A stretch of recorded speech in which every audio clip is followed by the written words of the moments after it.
Alors, nous sommes à la fin octobre, donc on va démonter le banc d'essai, parce que l'hiver, ça sert à rien de laisser ça là.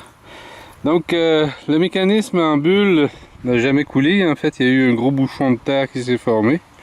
C'est même cassé. Bref, ce produit-là, on n'a rien pu en sortir. Cet autre produit qui vient de Taïwan, qui est un régulateur qui veut contrôler l'entrée d'air, lui, ben, il s'est bouché aussi. Là, l'eau est encore dedans. Ça fonctionne pas. Celui-ci, c'est un produit vendu en France. Donc, c'est un système qui comporte une espèce de molette de régulation en derrière et un filtre à l'entrée qui devrait protéger, mais qui finalement se bouche. Donc tout ça, c'est complètement HS. On n'a rien cultivé avec ça. Ensuite, on a un autre produit ici, aussi sur une technologie de molette qui resserre un orifice. Et lui aussi, c'est rempli de terre. Donc tout ça, c'est bouché. On va les analyser mieux au bureau. Un autre produit quasi identique ici. Donc on voit la terre qui s'est accumulée, ça fait un bouchon. Et tout ça dans le système de micro-orifice, c'est complètement bouché. Maintenant, les cônes poreux. Donc les cônes poreux, eux, on sait ce qui se passe. C'est un dépôt de biofilm à l'intérieur et à l'extérieur et dans la matrice qui fait que l'écoulement diminue de 50% en 45 jours en moyenne. Donc voilà, tout ça on démonte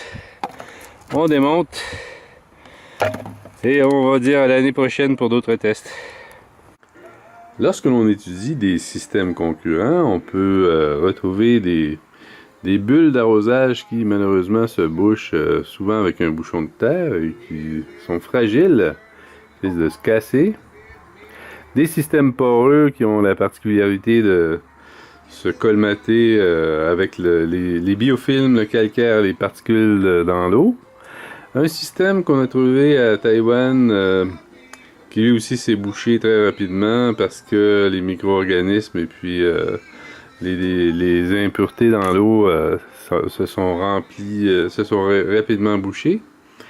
Ce système qui aussi a un filtre, mais le filtre lui-même s'est bouché, donc on a perdu le contrôle en fait de l'arrosage avec ce système. Et ces systèmes qui sont très connus, avec une molette d'ajustement qui aussi se sont bouchés complètement et il n'y a presque aucun espoir de pouvoir nettoyer ça. Et un autre du même style, donc encore avec la molette.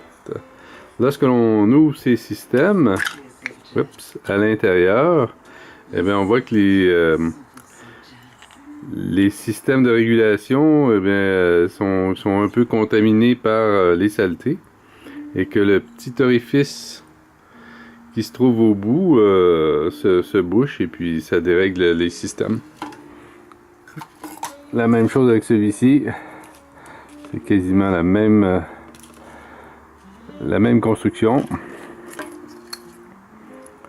Et ici aussi, ben, les biofilms et les micro-organismes se sont installés et c'est un système qui ne fonctionne pas bien.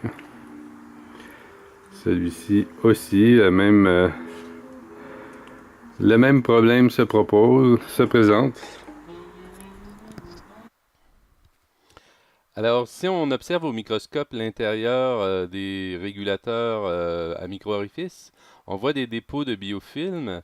Et le problème, c'est justement que le diamètre ou la taille des passages d'eau est modifiée par les biofilms et très rapidement, ça devient bouché.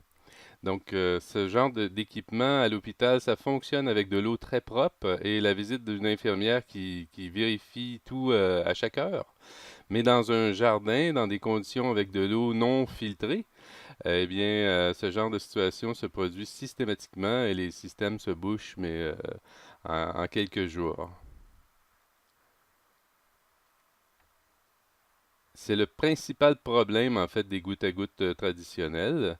Et lorsque certains fabricants ajoutent des filtres ou des passages, ça reporte le problème souvent au niveau du filtre. Et même dans ces conditions-là, le biofilm se forme dans le film et va boucher le régulateur. À l'opposé, les systèmes Solar Dripper laissent passer des particules énormes jusqu'à 2 mm. Et dans tous les cas, on a eu, malgré la présence de biofilms très importants, le passage qui est resté ouvert et les biofilms sont évacués naturellement sans causer d'obstruction.